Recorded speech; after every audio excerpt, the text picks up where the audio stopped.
మత్తయి సువార్త 11వ అధ్యాయము 12వ వచనం. బాప్తిస్మం ఇచ్చి యోహాను దినములు మొదలుకొని ఇప్పటి వరకు పరలోక రాజ్యము బలాత్కారముగా పట్టబడుచున్నది, బలాత్కారులు దానిని ఆక్రమించుకొనిచున్నారు. సో పట్టు వదలని మొండి విశ్వాసం అన్న అంశాన్ని గురించి అత్యధికంగా మనము చాలా కాలంగా మనం ధ్యానిస్తున్నాం. ఈ నీతిమంతుడు జీవించవలసినటువంటి విధానము, పద్ధతి విశ్వాసం మూలంగా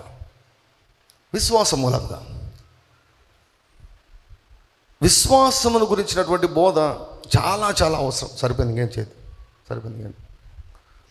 విశ్వాసమును గురించినటువంటి బోధ చాలా చాలా అవసరం. ఎంత అవసరం అంటే ప్రతిరోజు మనం బ్రతకవలసిన దానిపైనే. మన ఆత్మీయ జీవితం అన్నటువంటిది ఆధారపడింది కేవలం విశ్వాసం మీదనే. We have to live by faith. విశ్వాసం మూలంగానే మనం జీవించాలి. దేవుడు అలా ప్రిస్క్రైబ్ చేశాడు. ఇప్పుడు మామూలు వ్యక్తులు తినే ఆహారానికి, బీపీ పేషెంట్లు తినే ఆహారానికి చాలా తేడా ఉంటుంది. నా దగ్గరికి వచ్చిన పేషెంట్లు అడుగుతూ ఉంటారు, సార్ పచ్చం ఏమైనా తినాలా అంటే నేను చెప్తుంటాను, మీ షుగర్ పచ్చం ఒక్కటి ఉండండి, మీ షుగర్ పచ్చం మీరు ఉండండి, మిగిలినది ఏం లేదు. నా తరపు నుంచి మీకు ఏ రిస్ట్రిక్షన్స్ లేవు. కంటి ఆపరేషన్కు సంబంధించి ఎటువంటి రెస్ట్రిక్షన్స్, కట్టుబాట్లు ఏమి లేవు. మీరు ఆల్రెడీ పథ్యం పాటిస్తుంటారు కదా, షుగర్ పథ్యం పాటిస్తుంటారు కదా, కాబట్టి మీరు అవే అంతే షుగర్ పథ్యమే ఉండండి. సో షుగరు జబ్బు ఉన్నటువంటి వారు అందరిలాగా తినలేరు కదా, గుండె జబ్బు ఉన్నటువంటి వారు అందరిలాగా తినలేరు. గుండె జబ్బు ఉన్నటువంటి వాళ్ళకి క్రొవ్వు అంటే ఎంత భయమో కదా. కొలెస్ట్రాల్లో ఒక 5 పాయింట్లు ఎక్కువైతే వీళ్ళకు లోపల ఎలా అంటే మరి గుండె దడ స్టార్ట్ అవుతుంది అన్నమాట. బాగా చెప్తున్నాను, బాగా వినండి, చాలా జాగ్రత్తగా వినండి. గుండె జబ్బులకు క్రొవ్వుకు సంబంధమే లేదు. గుండె జబ్బులకు శరీరంలో ఉన్నటువంటి క్రొవ్వుకు సంబంధమే లేదు. గుర్తుపెట్టుకోండి, కొండ గుర్తులాగా ఇది గుర్తుపెట్టుకోండి. క్రొవ్వుకు తర్వాత గుండె జబ్బులకు సంబంధమే లేదు. గుండె జబ్బులకు షుగర్కు చాలా దగ్గర సంబంధం ఉంది. షుగర్ అంటే షుగర్ పేషెంట్లకు అని కాదు, మనం తినే కార్బోహైడ్రేట్స్కు గుండె జబ్బులకు చాలా దగ్గర సంబంధం ఉంది. క్రొవ్వులకు ఎటువంటి సంబంధము లేదు. కాబట్టి కొలెస్ట్రాల్ గురించి నాకు అది ఎక్కువ ఉంది, ఇది ఎక్కువ ఉందని అసలు ఏ మాత్రం కూడా భయపడవలసిన అవసరం లేదు. ఒక డాక్టర్ గారు భలే చెప్పారు, రీసెర్చ్ చేసినటువంటి వారు భలే చెప్పారు. ఇప్పుడు ఏమండి, ఒక ఇల్లు తగలబడిపోతుంది అనుకోండి, ఒక ఇల్లు తగలబడిపోతున్నప్పుడు అక్కడ మంటలు ఆరిపోయేదానికి ఏమండి ఫైర్ వర్క్స్ వాళ్ళు, ఫైర్ డిపార్ట్మెంట్ వాళ్ళు ఉన్నారనుకోండి. అక్కడ మంటను ఆర్పేదానికి ఫైర్ ఇంజిన్ పెట్టుకొని ఫైర్ డిపార్ట్మెంట్ వాళ్ళు డ్రెస్ వేసుకొని ఉన్నారనుకోండి. ఇప్పుడు ఒకవేళ ఆ ఇంటికి నిప్పంటించింది వీళ్ళే అని మనం అన్నాం అనుకోండి, అర్థమవుతుందా? ఆ ఇంటికి నిప్పంటించింది వీళ్ళే, ఈ ఫైర్ వాళ్ళే అని మనం అన్నాం అనుకోండి, ఏమని అర్థం ఉందా? ఇప్పుడు డాక్టర్లు చెప్పేదంతా కూడా అది ఏంటో తెలుసా? క్రొవ్వు వలన గుండె జబ్బులు వస్తున్నాయి. ఎందుకో తెలుసా? క్రొవ్వు తగ్గించేదానికని కొలెస్ట్రాల్ రెడ్యూసింగ్ ఏజెంట్స్ అని మార్కెట్లో $1 బిలియన్ మాఫియా జరుగుతూ ఉందన్నమాట. కొలెస్ట్రాల్ తగ్గించేదానికి మాత్రలు. కొలెస్ట్రాల్ అంటే కొవ్వు 2 యూనిట్లు ఎక్కువ ఉన్నా కూడా మీరు వాడాలి. ఇంకా ఎంతకాలం వాడాలి? ఇప్పుడు యాంటీబయాటిక్ అంటే 3 రోజులు లేకపోతే 5 రోజులు వాడతాం. ఇవి జీవితకాలం అంతా కదా. ఇంకా కంటిన్యూస్గా జీతం ఇస్తున్నారు మనం వాళ్ళకు. మెడికల్ షాప్ వాళ్ళను, డాక్టర్లను పోషించుకుంటూ కూర్చోవాలన్నమాట. సో డాక్టర్స్ ప్రిస్క్రైబ్ చేస్తారు షుగర్ పేషెంట్లకు, మీరు మీ జీవన విధానాన్ని మార్చుకోవాలి, అందరిలాగా మీరు ఉండేదానికి వీల్లేదు. హార్ట్ పేషెంట్స్కు మీరు అందరిలాగా ఉండేదానికి వీల్లేదు అంటే డాక్టర్ గారు ఒక ప్రిస్క్రిప్షన్ ఇస్తారంటే you have to live like this, మీరు ఇలా జీవించాలని. మనం రక్షించబడిన తర్వాత ప్రభు మనకు తెలియజేసిన విధానం ఏమిటంటే you should not live as the gentiles or godless people. దేవుడు లేనటువంటి జనులు జీవించినట్టుగా మీరు జీవించకూడదు. మీరు జీవించాల్సిన విధానం వేరే, మీరు జీవించవలసిన విధానం వేరే. ఎవరైనా వయసుతో నిమిత్తం లేకుండా ప్రతిరోజు ప్రతిరోజు 1 లేకపోతే 2 గుడ్లను పచ్చ సొనతో కలిపి తినండి. 1-2 గుడ్లను ఖచ్చితంగా ఏదో ఒక రూపంలో తినండి. మినిమం 1 or 2 ఎన్ని తినచ్చు సార్? 4 తినచ్చు రోజుకు 4 గుడ్లు తినచ్చు. దానిలో దొరికినన్ని విటమిన్స్ ఎక్కడ దొరకవు మీకు. ఒక్క గుడ్డులో ఎన్ని పోషక విలువలు ఉన్నాయంటే అది మీకు మీ యొక్క గుండెకు చాలా మంచిది. పచ్చ సోన మీ గుండెకు చాలా మంచిది, మీ బ్రెయిన్కు చాలా మంచిది, మీ పిల్లలకు వాళ్ళ బ్రెయిన్ ఎదుగుదలకు చాలా మంచిది. ఎన్నిసార్లు తెల్ల సొన తింటారు, పచ్చ సొన పక్కన ఎత్తి పెడతారనమాట. ఏమంటే తింటే గుండె, తింటే కొలెస్ట్రాల్ అని. ఎంత ఫూలిష్నెస్ అంటే బైబిల్లో ఎప్పుడో కొన్ని వేల సంవత్సరాల క్రితమే యోబు గ్రంథంలో వ్రాయబడింది. గుడ్డు తెలుపులో రుచి ఉన్నదా అంటే ఏమని? పచ్చ తినరా నాయనా అని అర్థం. గుడ్డు తెలుపులో రుచి ఉన్నదా అని. సో మన వాళ్ళకు చాలామందికి బైబిలు తెలియదు, తర్వాత సైన్స్ తెలియదు అన్నమాట. ఎవరు చెప్తే అది గొర్రెలాగా ఊకొట్టడమే కదా. పసిపిల్లలే ఏ బోధ వింటే ఆ బోధకు తల వంచుతూ ఉంటారు, చెవి ఇస్తూ ఉంటారు అనమాట. There is a kind of life to each and every person. దేవుడు మనకిచ్చినటువంటి ప్రిస్క్రిప్షన్ ఏమిటంటే you should live by faith. ప్రభు ఏమన్నా తెలుసా? నేను మరలా భూమి మీదకి వచ్చినప్పుడు, మనుష్య కుమారుడు భూమి మీదకి వచ్చినప్పుడు ఏమి కనుగొనునా? అభిషేకము కనుగొనునా అనలేదు, వరములను కనుగొనునా అనలేదు, ఐశ్వర్యమును కనుగొనునా అనలేదు, మోడర్న్ డెవలప్మెంట్ను కనుగొనునా అనలేదు, లేటెస్ట్ ఇవన్నీ కూడా కొత్తవి కనుగొని అనలేదు. కానీ ఏది మిస్ అయ్యేదానికి ఆస్కారం ఉందంట? విశ్వాసము కనుగొనునా. కాబట్టి మనం ఏం చేయాలి తెలుసా?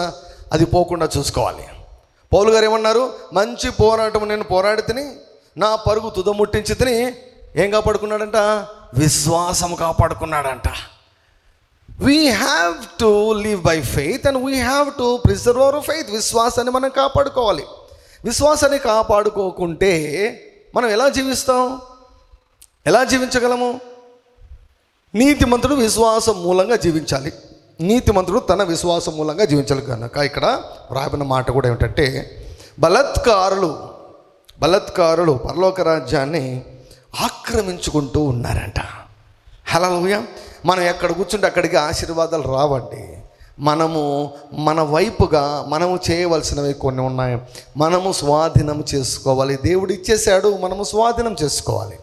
సో దీన్ని పట్టు వదలని మొండి విశ్వాసం అని పరిచయ వాకులలో నేను తెలియజేశాను. సో ఈ సందర్భంగా ఈవెన్ ఆర్థికంగా మనం వర్ధిల్లాలన్నా కూడా విశ్వాసాన్ని వాడితేనే వర్ధిల్లుతాము.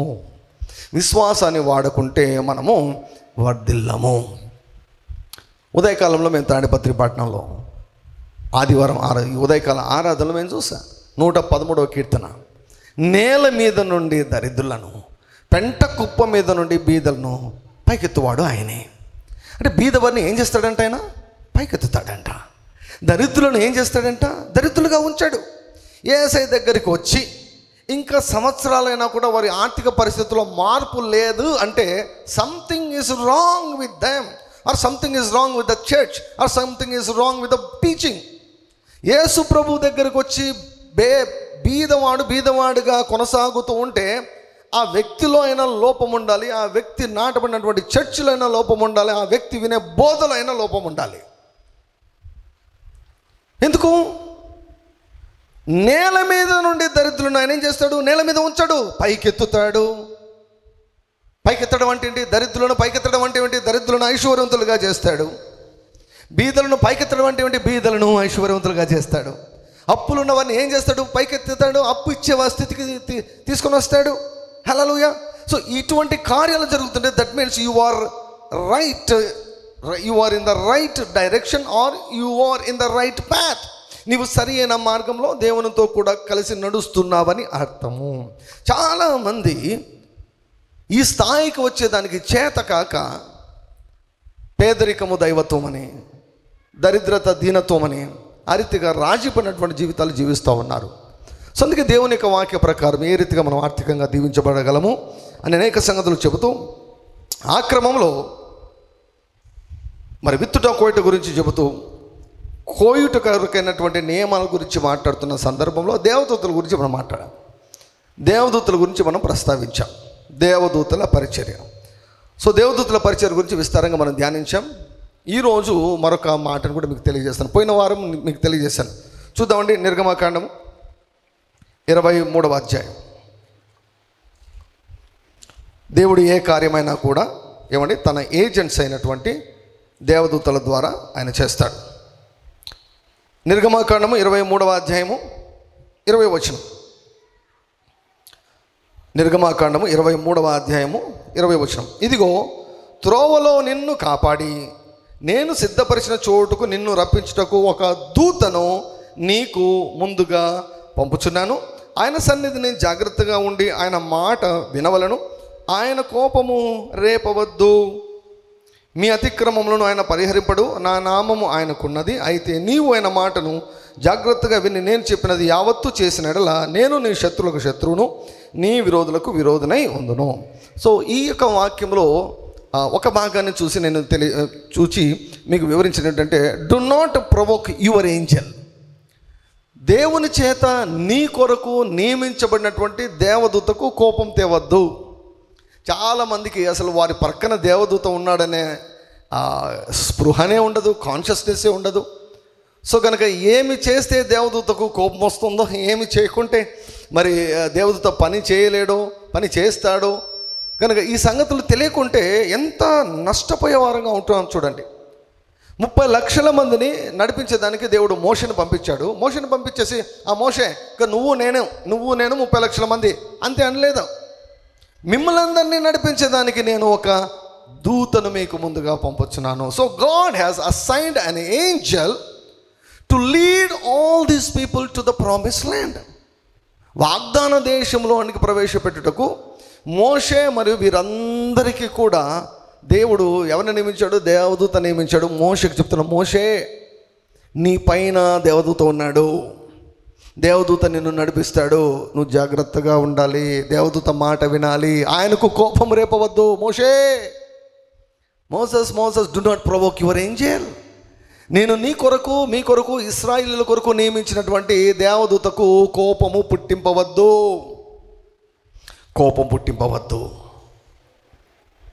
మనకు ఎవరు సహాయం చేసేదానికి వచ్చారో వారిని ఇరిటేట్ చేస్తే ఏం ప్రయోజనం చెప్పండి? అదేదో సామెత అంటారు కదా, తినే ప్లేట్లో మట్టి వేసుకున్నట్లు, తినే ప్లేట్లో పెంట వేసుకున్నట్టు, అన్నం పెట్టి చేతిని నరికినట్లు. దేవదూత నియమించాను, ఆయన మిమ్మల్ని తీసుకొని వెళ్తాడు, నువ్వు ఆయన మాట వినాలి, ఆయనకు కోపం రేపవద్దు. బైబిల్ గ్రంథంలో దేవదూతకు కోపమును తెప్పించినటువంటి ఒక వ్యక్తిని గురించి చూపిస్తాను మీకు. బైబిల్ గ్రంథంలో దేవదూతకు కోపము తెప్పించినటువంటి ఒక వ్యక్తి, దేవదూతకు కోపం వచ్చింటే ఏమైందో చూపిస్తాను. లూకాసు వార్త 1వ అధ్యాయం. లూకాసు వార్త 1వ అధ్యాయం.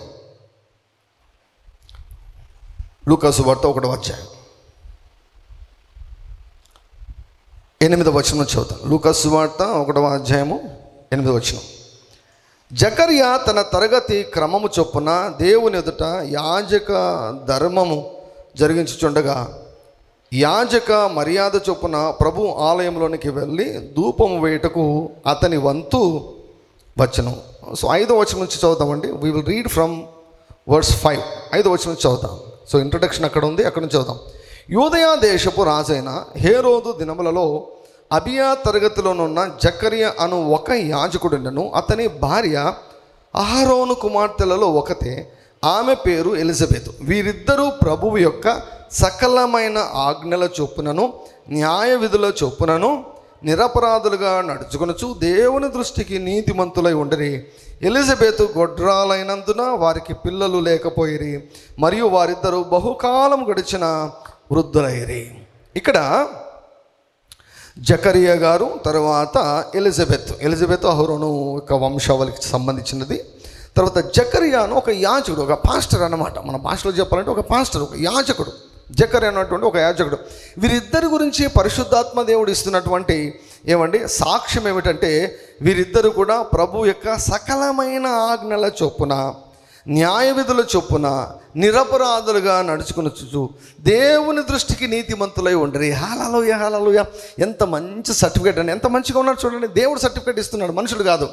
మీరు దేవుని యొక్క సకలమైన ఆజ్ఞల చొప్పున దేవుని యందు భయభక్తులు కలిగి ఏమండి నిరపరాధులుగా నడుచుకొనుచు దేవుని దృష్టికి నీతిమంతులుగా జీవిస్తున్నారు. అయితే ఎలిజబెత్ గొడ్రాలైంది. నిరపరాధులు కానీ గొడ్రాలు, దేవుని యొక్క దృష్టిలో నీతిమంతురాలు కానీ గొడ్రాలు, దేవుని దృష్టిలో వీళ్ళు కరెక్ట్ ఉన్నారు కానీ గొడ్రాలుతనం ఉంది. అంటే ఒక కుటుంబము దేవుని యొక్క దృష్టిలో సరిగా ఉండినా కూడా కొన్ని లోట్లు ఉండేదానికి ఆస్కారం ఉంది, కొన్ని లోటులు ఉండేదానికి ఆస్కారం ఉంది. ప్రతిసారి మన జీవితంలో ఏదైనా తక్కువగా ఉందంటే నేనేం తప్పు చేశానో అని మనల్ని మనం చంపుకోకూడదు. We should not beat our selves. మనల్ని మనం కొట్టుకోకూడదు, మనల్ని మనం విమర్శించుకోకూడదు. ఏం తప్పు ఉందో ఏ తప్పు ఉందో అని. వీరికి ఏం తప్పు ఉంది చెప్పు చూడండి. ఇక్కడ వారు బహుకాలం గడిచినటువంటి వృద్ధులైపోయారు. వీరి ఆశలన్నీ కూడా ఉడికిపోయాయి, వదిలేశారు. బహుకాలం గడిచినటువంటి వృద్ధులయ్యారు. నిరపరాధులుగా ఉన్నారు కానీ వారు గొడ్రాలితనంతో ఉన్నారు. ఎన్నిసార్లు ప్రార్థన చేసింటారో, ఎన్ని దశాబ్దాలు ప్రార్థన చేసింటారో వారు కదండి. ఎన్ని దశాబ్దాలు ప్రార్థన చేసిన, రోజులు కాదు, వారాలు కాదు, సంవత్సరాలు కాదు, దశాబ్దాలు. ఎన్ని దశాబ్దాలు వారు ప్రార్థన చేసింటారో, ఎన్ని దశాబ్దాలు వారు వెయిట్ చేసింటారో, కానీ వారికి సంతానము కలగలేదు. కానీ చూడండి, ఈ లోటు ఉన్నా, ఈ కొరత ఉన్నా వారు మాత్రం దేవుని సేవించడం మాత్రం ఆపలేదు. జకర్యా ఇప్పుడు 8వ వచనం. జకర్యా తన తరగతి క్రమము చొప్పున దేవుని ఎదుట యాజక ధర్మము జరిగించుచుండగా. హల్లెలూయా.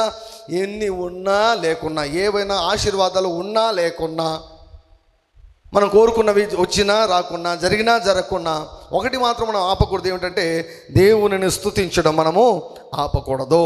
హల్లెలూయా. దేవుని ఆరాధించడం ఆపకూడదు, దేవునిని పొగడం ఆపకూడదు, దేవుని ఘనపరచడం మనం ఎప్పటికీ కూడా ఆపకూడదు. తన క్రమము చొప్పున, అంటే ఒక క్రమమైన పద్ధతిలో జకర్యా దేవునికి యాజక ధర్మము జరిగిస్తున్నాడు. చూడండి, యాజక మర్యాద చొప్పున 9వ వచనం. ప్రభు ఆలయంలోనికి వెళ్ళి ధూపము వేయుటకు అతని వంతు వచ్చెను. ధూప సమయమందు ప్రజల సమూహం అంతయు వెలుపల ప్రార్థన చేయుచుండగా ప్రభువు దూత ధూప వేదిక కుడివైపు నిలిచి అతనికి కనబడగా దేవదూత కనిపించాడు. జకర్యాకు దేవదూత కనిపించాడు. I want to ask you one question. ఇక్కడ ఉన్నటువంటి వారు, లైవ్లో వీక్షించేవారు, తర్వాత వీక్షించేవారు, మీ ప్రార్థనలో మీరు ఎప్పుడైనా దేవదూతను చూసారా? Did you ever see angel? రీసెంట్గా దేవుని యొక్క రాజ్యంలోకి వచ్చినటువంటి ఒక యవనస్తుడు నా దగ్గరకు వచ్చి చెప్పాడు అనమాట. రీసెంట్గా, వెరీ రీసెంట్. సార్ మీరు చెప్పినట్టు నేను స్తుతిస్తున్నాను, బాగా స్తుతిస్తుంటే మొన్ననే నేను దేవదూతను చూశాను. దేవదూత నాకు కనిపించాడు, ఆయన కళ్ళు మెరుస్తున్నాయి, ఎంత అద్భుతంగా ఉన్నాడు, ఎంత మహిమకరంగా ఉన్నాడు, నాకు చాలా సంతోషంగా ఉంది అన్నాడు. He saw an angel when he was praising God.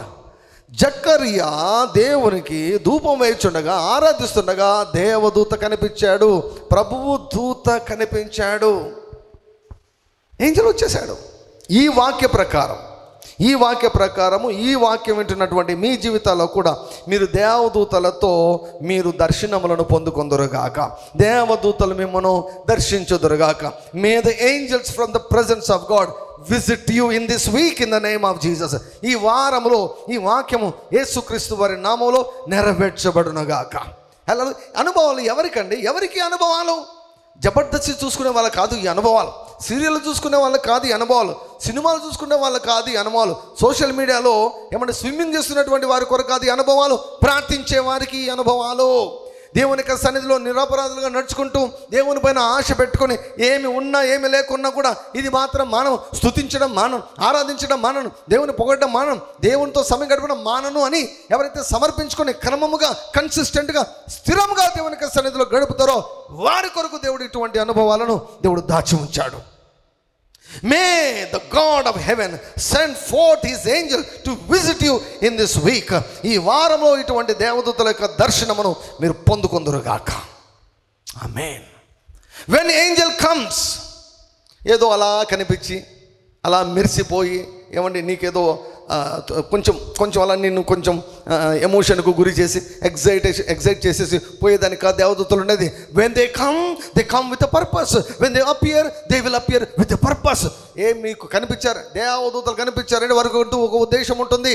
ఉద్దేశం లేకుండా దేవుడు దేవదూతను నీ దగ్గరికి పంపడు. ఉద్దేశం లేకుండా దేవదూత నీకు కనిపించాడు. దేవదూత నీకు కనిపిస్తున్నాడంటే సంథింగ్ ఈజ్ దేర్, ఏదో ఉంది, ఏదో సమాచారం ఉంది, ఏదో సమాచారాన్ని నీకు తెలియజేసే దానికి వచ్చాడు. బైబిల్ నిండా ఇటువంటి అనుభవాలు ఉంటే క్రైస్తవ సంఘంలో ఎక్కడున్నాయండి? లేదండి మేము ఇవన్నీ కదా, మేము వాక్యం వాక్యం వాక్యం వాక్యం. నాయనా బాబు, వాక్యం ఏం చెప్తుందిరా నాయనా? ఆ వాక్యంలోనే ఉంది. దేవదూతలు దర్శించారని ఆ వాక్యంలోనే ఉంది. వాక్యము వాక్యము వాక్యం అంటే దేవదూతలు వద్దు, అనుభవాలు వద్దు, పరిశుద్ధాత్మ వద్దు. ఊరికి వ్రాయబడినటువంటి అక్షరాలను పట్టుకుంటే కాదు. అక్షరము చంపివేయను, ఆత్మ జీవింపచేయను. చాలామంది వాక్యం వాక్యం అని పట్టుకొని చచ్చిపోయారు ఆత్మీయంగా. They don't have any kind of relationship with God. They don't have any kind of experiences with God. దేవునితో అనుభవాలు లేవు. యేసు ప్రభు దగ్గరికి వెళ్ళి, నీ ప్రభువా, నీవు నజరేయుడైన యేసుగా ఉన్నప్పుడు, నీవు మానవ రూపిగా ఉన్నప్పుడు, మానవుడిగా నీవు జీవించినప్పుడు నీకు పరలోకపు తండ్రితో అనుభవాలు ఉన్నాయంటే ప్రభు ఏమంటాడు తెలుసా? ఎవ్రీ డే ఐ హ్యాడ్ అంటాడు.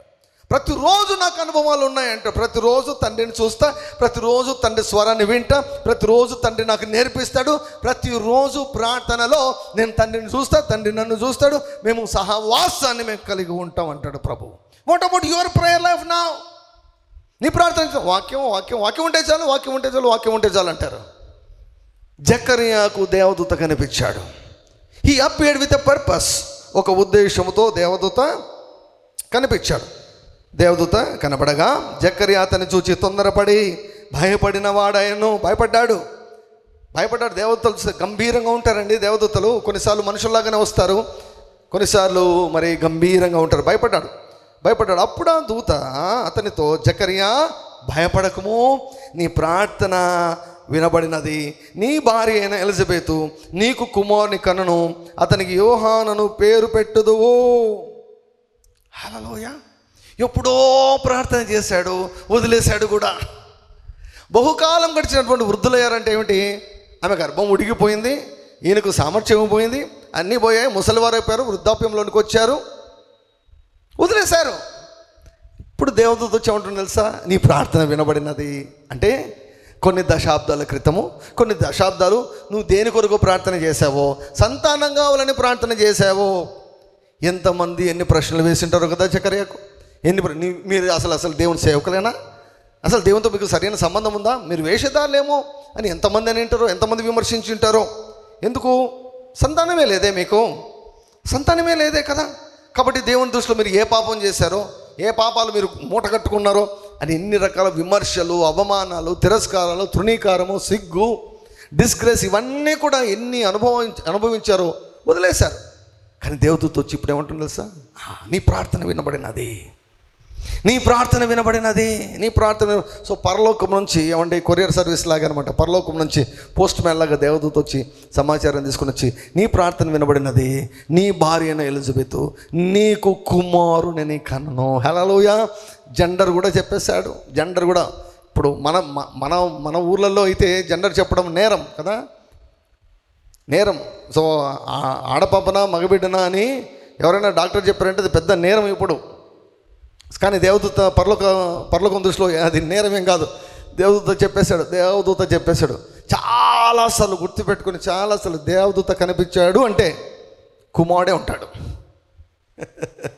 దేవదూత కనిపించాడు అంటే కుమారుడే ఉంటాడు. ఖచ్చితంగా కుమారుడు ఉంటాడు. దేవదూత కనిపించండి. బైబిల్ ఎక్కడ చూసినా కూడా దేవదూత కనిపించి నీ గర్భం తెరవబడుతుందని చెప్పబడిన ప్రతిసారి కూడా కుమారులే గర్భాన పడ్డారు. దేవుని నామమునకు మహిమ కలుగును గాక. చెవి గలవాడు వినును గాక.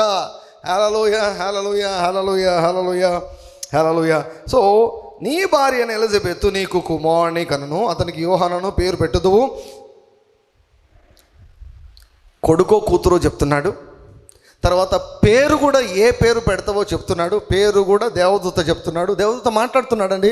ఊరికి అలా మెరిసి కనిపించి వెళ్ళిపోలేదు, మాయమైపోలేదు. He speaking. The angel of the Lord is speaking to జకర్యాతో దేవదూత మాట్లాడుతూ ఉన్నాడు. కుమారుడు అంటూ ఉన్నాడు, తర్వాత పేరు చెబుతున్నాడు, తర్వాత ఎటువంటి పరిచర్య చేస్తాడో చెబుతున్నాడు. చూడండి, అతడు ప్రభు దృష్టికి గొప్పవాడే, ద్రాక్షరసమైనను మద్యమైనను త్రాగక తన తల్లి గర్భమున పుట్టినది మొదలుకొని పరిశుద్ధాత్మతో నిండుకొనిన వాడే ఇశ్రాయేలీయులలో అనేకులను ప్రభువైన వారి దేవుని వైపునకు త్రిప్పును. మరియు అతడు తండ్రుల హృదయములను పిల్లల తట్టునకు అవిధేయులను నీతిమంతుల జ్ఞానం అనుసరించుటకు త్రిప్పి ప్రభు కొరకు ఆయత్తపడి ఉన్న ప్రజలను సిద్ధపరచుటకై ఏలియా యొక్క ఆత్మయు శక్తియు గలవాడై ఆయనకు ముందుగా వెళ్ళును గనుక నీకు సంతోషమును మహా ఆనందమును కలుగును. అతడు పుట్టినందున అనేకులు సంతోషింతురు అనెను. ఇంత సమాచారాన్ని దేవదూత పరలోకము నుంచి జకర్యా దగ్గరికి మోసుకొని వచ్చాడు. మన అంశం ఏమిటంటే, దేవుని చేత పంపబడిన దేవదూతకు కోపం తెప్పించవద్దు. Do not provoke your angel, do not provoke the angel who came to help you. నీకు సహాయం చేయడానికి వచ్చినటువంటి దేవదూతకు కోపము రేపవద్దు. When angel is talking to you. ఇప్పుడు నేను ఈ వాక్యం చెప్తున్నాను కనుక ఖచ్చితంగా ఏంజలిక్ విజిటేషన్స్ జరుగుతాయి. ఖచ్చితంగా దేవదూతలు దర్శిస్తారు. ప్రార్థించే వారిని, దేవుని యొక్క చిత్తంలో ఉన్నటువంటి వారిని, దేవుని చేత పిలువబడినటువంటి వారిని, దేవుని ఎప్పుడు కూడా స్తుతిస్తున్నటువంటి వారిని ఖచ్చితంగా దేవదూతలు దర్శిస్తారు, దర్శించబోతూ ఉన్నారు. కనుక దర్శించబోతున్నప్పుడు మీరు దేవదూతలకు కోపం రేపవద్దు. వారి యొక్క పరిచర్యను పొందుకోనండి, వారి యొక్క సహాయమును మీరు పొందుకోనండి. దేవుడు ఎందు నిమిత్తం మీ దగ్గర పంపించాడో ఆ పనిని మీరు పూర్తి చేసుకోండి, ఉపయోగించుకోనండి. Don't provoke your angel. మీ దేవదూతకు కోపం పుట్టించవద్దు. సో దీనికి ఒకవేళ మీరు ఈ స్థలంలో ఉంటే మీరు ఎలా స్పందించినవారు? జక్కయ్య ఏం చేశాడు? జకర్యా ఏమన్నాడు చూడండి, 18వ వచనం. జకర్యా, ఇది నాకేలాగూ తెలియను, నేను ముసలివాడను, నా భార్యయు బహుకాలం గడిచినదని ఆ దూతతో చెప్పగా ఇప్పుడు పరలోకము నుండి దేవదూత వచ్చి నీ భార్య గర్భవతి, నీకు కుమారుని కనును అంటే పరలోకానికి చెప్తున్నాడు అన్నమాట. అంటే దేవునికి చెప్తున్నాడు. దేవదూతకు రెస్పాండ్ అవుతున్నా అంటే దేవునికి రెస్పాండ్ అవుతున్నట్టు.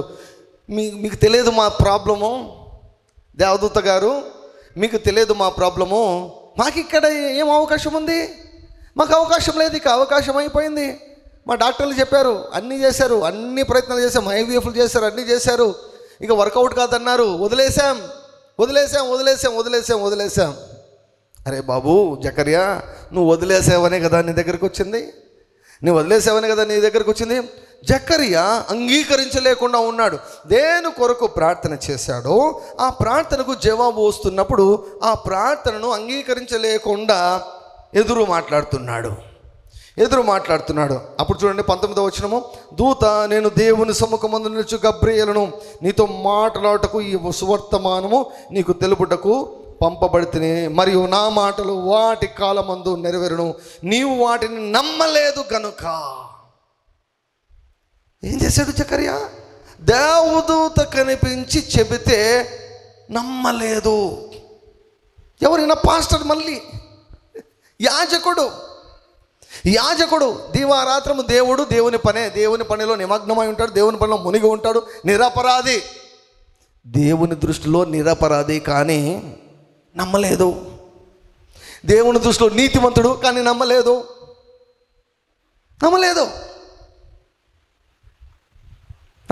నేను చెప్పిన మాటలు నీవు నమ్మలేదు గనుక. దేవదూత చెప్తే వెంటనే ఏమండాలి? నీ మాట చొప్పున నాకు కలుగును గాక అని మరి అన్నది. నీ మాట చొప్పున నాకు కలుగును గాక అన్నది, నీ మాట చొప్పున నాకు కలుగును గాక అన్నది. కన్యక గర్భవతి కావడం ఇంతవరకు చరిత్రలో ఎక్కడ చూడలేదు కదా, ఎలాగూ సాధ్యం అంటే అప్పుడు దేవదూత ఎక్స్ప్లెయిన్ చేశాడు. అవునమ్మా, నువ్వు చెప్పింది కరెక్ట్, ఇంతవరకు చరిత్రలో ఎప్పుడు జరగలేదు, కాబట్టి పరిశుద్ధాత్మ నీ మీదకి వస్తాడు, సర్వోన్నతుని యొక్క శక్తి నిన్ను కమ్ముకుంటుంది, పుట్టబోవు శిశువు పరిశుద్ధుడే ఉంటాడు అని దేవదూత ఎక్స్ప్లెయిన్ చేశాడు. అప్పుడు మరి మనది నీ మాట చొప్పున నాకు కలుగును గాక అన్నది. మరి జకర్యా పరిస్థితి ఏంటి? అబ్రాహాముది లేదా? షారా గురించి తెలియదా? చదువుకోలేదా? ఆల్రెడీ వాక్యంలో వ్రాయబడింది కదా, ధర్మశాస్త్ర గ్రంథంలో వ్రాయబడింది కదా, 100 సంవత్సరాల వయసు అప్పుడు దేవుడు అబ్రాహాముకు సంతానాన్ని ఇచ్చాడు. ఇది ఎలాగ సాధ్యం అంటే ఏమని అర్థం ఉందా? ఒక pastor, being a pastor should not ask this question. ఒక యాజకునిగా ఈ ప్రశ్న అడగకూడదు. యాజకుడు కానీ నమ్మడం లేదు, యాజకుడు కానీ నమ్మడం లేదు, పాస్టర్ కానీ నమ్మడం లేదు, పాస్టర్ కానీ రోగం ఉంది, పాస్టర్ కానీ అప్పులు ఉన్నాయి, పాస్టర్ కానీ డిప్రెషన్లో ఉన్నారు, పాస్టర్లు కానీ దేవుని యొక్క సేవ చేస్తున్నారు, కానీ కానీ కానీ కానీ కానీ జకరియా పాస్టర్ కానీ నమ్మలేదు. దేవుని యొక్క దృష్టిలో నిందారహితుడు కానీ నమ్మలేదు. దేవదూతకు కోపం తెప్పించాడు, దేవునికి కోపం తెప్పించాడు. దేవునికి నమ్మకపోవడం అంటే ఆయనకు అస్సలు ఇష్టం ఉండదండి, అస్సలు ఇష్టం ఉండదు. ఈ మాటలు జకరియా మాట్లాడకూడదు. ప్రభువా, ఎంత గొప్ప దేవుడవునైనా ఆలస్యమైనా సరే నువ్వు అన్యాయం చేయలేదు, నాకు స్పందించావయ్యా, ఇంతే చాలు నాకు. హల్లెలూయా హల్లెలూయా, నేను నమ్ముతా, నీ మాట నేను నమ్ముతానయ్యా. నా పితరుడైనటువంటి అబ్రహాం గారు నమ్మినట్లు నేను కూడా నమ్ముతా అనాల్సింది పోనిచ్చి నమ్మలేదనమాట. He was not in a position to accept it. నమ్మలేదు. కానీ ఖచ్చితంగా బాప్తిస్మిచ్చి యోహాను పుట్టవలసిందే, వీరి కడుపున పుట్టవలసిందే. కాబట్టి దేవదూత ఏమన్నాడు, నీవు నా మాటలు నమ్మలేదు గనుక. దేవదూతకు కోపం వస్తే ఏం జరిగిందంటే, గనుక ఈ సంగతులు జరుగు దినము వరకు నీవు మాటలాడక మౌనివై ఉందువని అతనితో చెప్పెను. నీవు నమ్మలేదు గనుక నీ నోరు పడిపోతుందని చెప్పాడు. దేవదూతలు ఏమండి, మూగి వలను మాట్లాడేటట్లు చేయడం మాత్రమే కాదండి, మాట్లాడే వాళ్ళను మూగి వాళ్ళ కూడా చేస్తారు దేవదూతలు. నెగిటివ్ మిరకల్స్ కూడా ఉన్నాయి. పౌలు కూడా ఒకటి గుడ్డితనం రప్పించాడు అనమాట. గుడ్డితనం ఇంకా తారాడుతో కూర్చున్నాడు అనమాట. Zechariah provoked his angel by unbelief. అంటే దేవుని యొక్క మాటను నమ్మకుంటే దేవదూతకు కోపం వస్తుంది. దేవుడు చెప్పినటువంటి మాటను నమ్మకుండా మనం స్పందిస్తే, దేవుడు చెప్పినటువంటి మాటను నమ్మకుండా మనం మాట్లాడితే వాటిని దేవుడు ఏమంటాడంటే కాని మాటలు అంటాడు. ఉదయకాలంలో మేము చూసాం, మోషే కాని మాట మాట్లాడాడంట. గుర్తుపెట్టుకోండి, డబ్బులు ఖర్చు పెట్టిన దానికంటే అతి జాగ్రత్తగా మనము మాటలను ఖర్చు పెట్టాలి. డబ్బులు ఎంత జాగ్రత్తగా ఖర్చు పెడతామో మన మాటలను అంతకంటే ఎక్కువ జాగ్రత్తగా మనం ఖర్చు చేయాలి. మోషే కాని మాటలు మాట్లాడాడు కనుక మోషే కొరకు దేవుని చేత నియమించబడిన దేవదూతకు కోపం వచ్చింది. మోషేని వాగ్దాన దేశంలోనికి పంపలేదు. No Moses over no chance. ఒకవేళప్పుడు ప్రభువా నన్ను క్షమించినైనా అని కన్నీరు కార్చినా కూడా లేదు. కొన్నిసార్లు అండి కొన్ని దీవెనలు పోతే దొరకవు. ఏశావు తన జ్యేష్ఠత్వపు హక్కును పోగొట్టుకున్నాడు.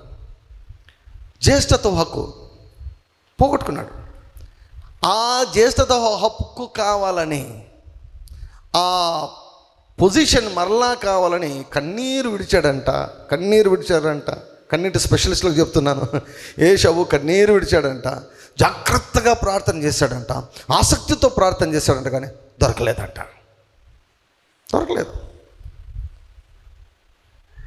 ఏశావుకు దొరకలేదు, జ్యేష్ఠత్వం హక్కు దొరకలేదు. యాకోబు కొట్టుకొని పోయాడు, ఇక అంతే, అది యాకోబుదే. ఏశావుకు దొరకలేదు. Do not provoke your angel. మోషే అంటే కొన్ని ఆశీర్వాదాలు ఉన్నాయి బైబిల్లో. నో ఛాన్స్, నో అవకాశం ఉండదు. ఇంకా మోషేకు వాగ్దాన దేశం అడుగు పెట్టడానికి అవకాశం లేదు. యేసుప్రభు వచ్చిన తర్వాత మరలా అక్కడ అడుగు పెట్టించాడు దేవుడు.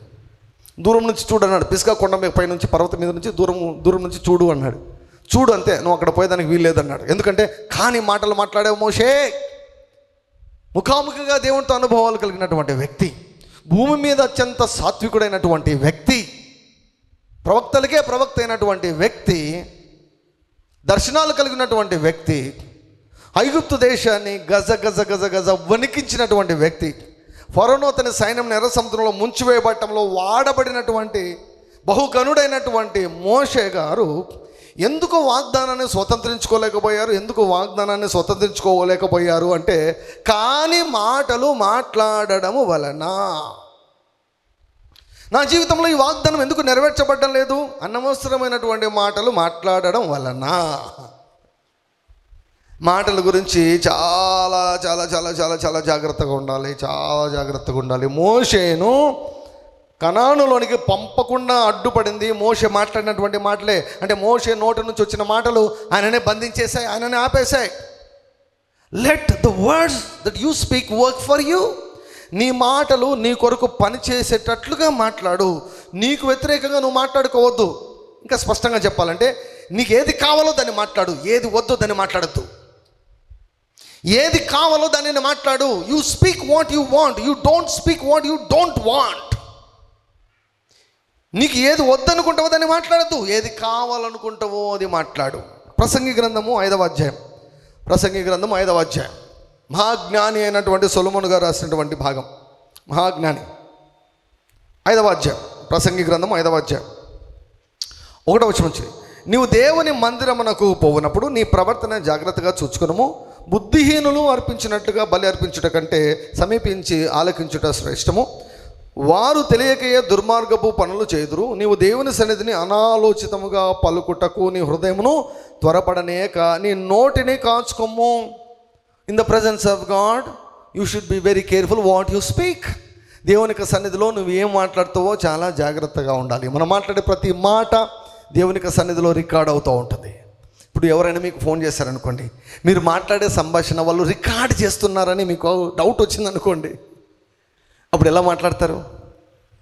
ఆ అవతల వాళ్ళు రికార్డ్ చేస్తున్నారని మీకు డౌట్ వచ్చినప్పుడు మీరు ఎలా మాట్లాడతారు? జాగ్రత్తగా మాట్లాడతారు కదా. మనం మాట్లాడే ప్రతి మాట కూడా పరలోకంలో రికార్డ్ అవుతుంది. మనుషుడు పలుకు ప్రతి వ్యర్థమైన మాటను గురించి ఆ దేవుని యొక్క సముఖంలో వివరణ ఇచ్చుకోవాల్సి వస్తుందంట. ఎందుకు మాట్లాడినావు ఈ మాట ఎందుకు మాట్లాడినావు, ఎలా మాట్లాడావు, ఎందుకు మాట్లాడావు?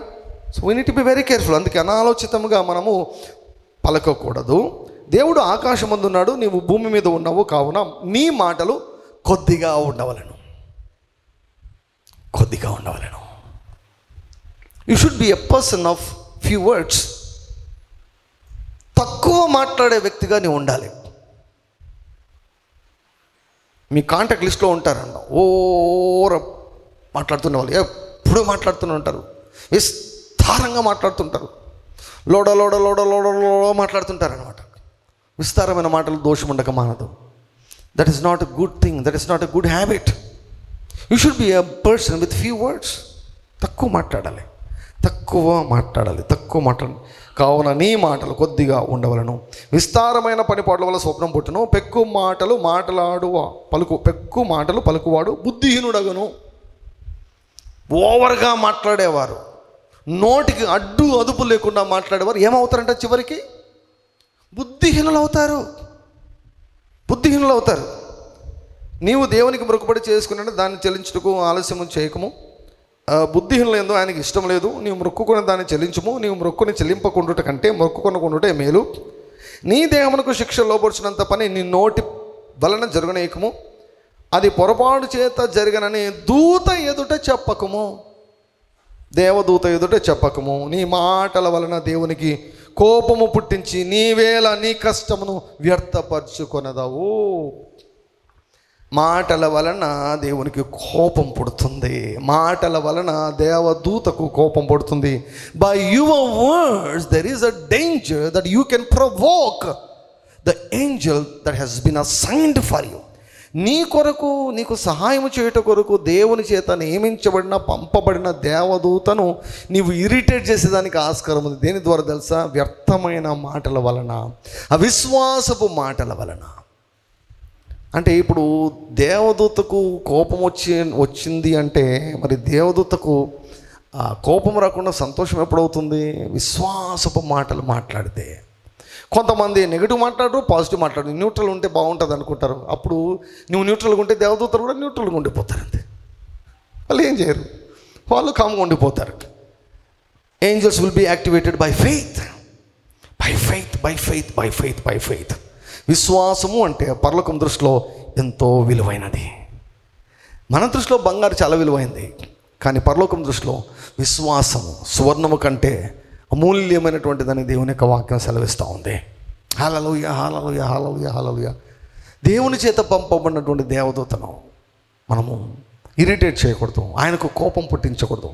ఎలా కోపం పుట్టించబడే దానికి ఆస్కారం ఉందంటే ఆయన చెప్పిన మాటలు నమ్మనప్పుడు. జకర్యా ఏమైపోయాడు? ముగివాడైపోయాడు.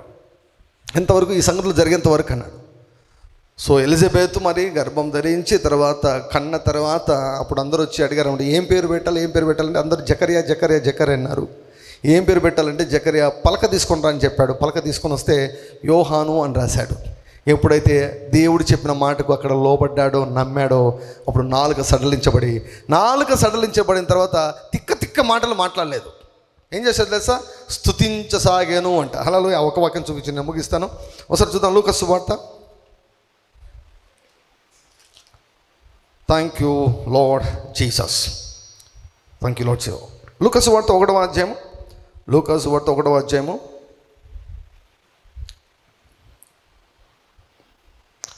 లూకా సువార్త 1వ అధ్యాయము 59 నుంచి. 8వ దినమున వారు ఆ శిశువుకు సున్నతి చేయవచ్చి తండ్రి పేరును బట్టి జకరియా పేరు వానికి పెట్టబోచుండగా తల్లి అలాగ వద్దు, వానికి యోహాను పేరు పెట్టవాలని చెప్పాను. అందుకు వారు, నీ బంధువులలో ఆ పేరు గల వాడు ఎవడనూ లేడే అని ఆమెతో చెప్పి వానికి ఏ పేరు పెట్టకూడదు అని వాని తండ్రికి సంజ్ఞలు చేసి అడిగిరి. అతడు వ్రాత పలక తెమ్మని వాని పేరు యోహానని వ్రాసెను. అందుకు వారందరూ ఆశ్చర్యపడిరి. వెంటనే అతని నోరు తెరవబడి నాలుక సడలి అతడు దేవుని స్తుతించుచూ మాట్లాడసాగాను. వెంటనే పరిశుద్ధాత్మ పూర్ణుడై ప్రవచించడం మొదలుపెట్టాడు. హల్లెలూయా. 9 నెలలు పనిష్మెంట్, 9 months పనిష్మెంట్ అనమాట. జకర్యాకు 9 months పనిష్మెంట్. దేనికి? దేవుడితో కోపం తెప్పించాడు. ఎలా తెప్పించాడు కోపము? చెప్పిన మాట నమ్మలేదు. అవిశ్వాసం దేవుని చాలా హర్ట్ చేస్తుంది. సింపుల్. మిమ్మలను నమ్మని వ్యక్తులు అంటే మీకు ఇష్టమా? నాకైతే నన్ను ఎవరైనా నమ్మరనుకోండి, అసలు నాకు ఇష్టమే ఉండదు వాళ్ళంటే. అసలు నేను వాళ్ళ అసలు నా మనసులో వాళ్ళకి స్థానమే ఇవ్వను. నమ్మకం గౌరవిస్తుంది. If you are trusting somebody, that means you are respecting that person. ఇప్పుడు నన్ను నమ్మకుండా ఎవరైనా ఉన్నారనుకోండి, అసలు నాకు వాళ్ళకి ఏం సంబంధం ఉంది? అందుకే విశ్వాసం లేకుండా దేవునికి ఇష్టలై ఉండుట అసాధ్యము. దేవుడి నుంచి మాట వచ్చినా కూడా నమ్మడం లేదంటే ఎంత ఘోరమైన స్థితి. అందుకే దేవదూత కోపం వచ్చింది. నోరు పడిపోయింది. 9 నెలలు మాట లేదు, మూగోడైపోయాడు. కానీ దేవుడు మళ్ళీ కనికరించాడు. So when the angel appears to you, దేవదూత మీకు కనిపించి మాట్లాడినప్పుడు వెంటనే నమ్మండి. దేవదూత ఏమన్నాడు? నా మాటలు వాటి కాలమునందు నెరవేరునన్నాడు. హల్లెలూయా, హల్లెలూయా, హల్లెలూయా.